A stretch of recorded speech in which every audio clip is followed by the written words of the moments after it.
Now you may have noticed that on the bottom of your feet that there are little cutouts and wondered what those are for. And you see this on several of the feet that come with the Jane, and those are there for a very special purpose. The pin feed, which is an extraordinary feature on the Jane. The pin feed is a little tiny pin that sticks up, I'm going to show you that in a minute, from underneath where the feed dogs are at, so that every time you're sewing, even when your feed dogs are down, there is always something making contact with your fabric to feed it through. And this is really helpful with fabrics that are difficult to work with, like velvet. It doesn't damage the fabric, it just kind of grabs onto it when the feed dogs drop during the natural revolution of your stitching, just to keep everything straight and help everything flow straight through the back of the machine.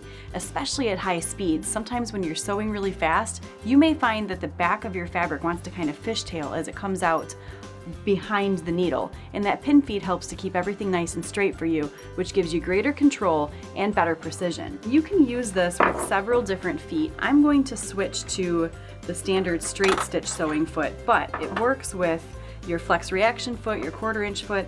Before I put the foot on, I want to show you what this pin feed looks like. First of all, we need to make a couple of adjustments to the machine. The feed dog system we're going to adjust, and you can see that on this red setting there's a little picture of that pin feed right in the diagram, so that we know that's where we want to set that lever for pin feed.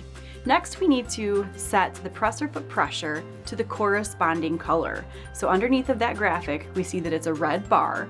So we are going to adjust the presser foot pressure into the red section of the presser foot pressure lever, just like this. So follow the color coding and you can't go wrong.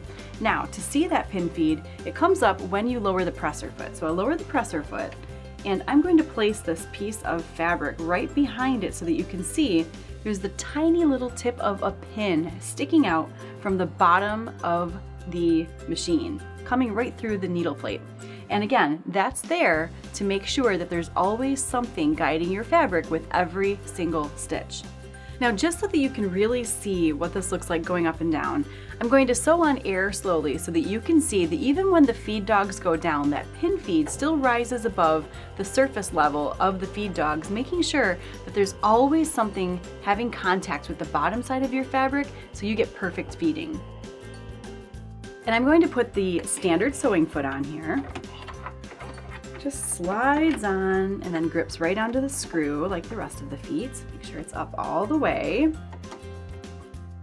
And again, you've got several different feet, if you look at the bottom side, that have that little cutout in the very back of the foot that you can use with the pin feed. So you've got a little bit of versatility here.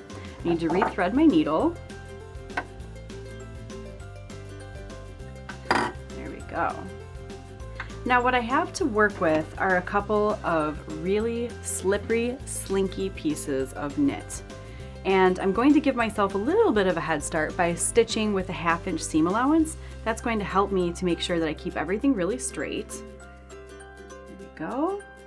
And that pin feed is going to really help in making sure that the fabric stays straight as they feed out the back of the machine, regardless of my sewing speed.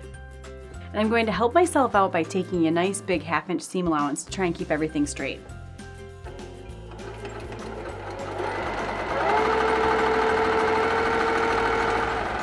Now, this is really slippery, slinky fabrics. And this is real life sewing, right? So it's a little shifty as you stitch.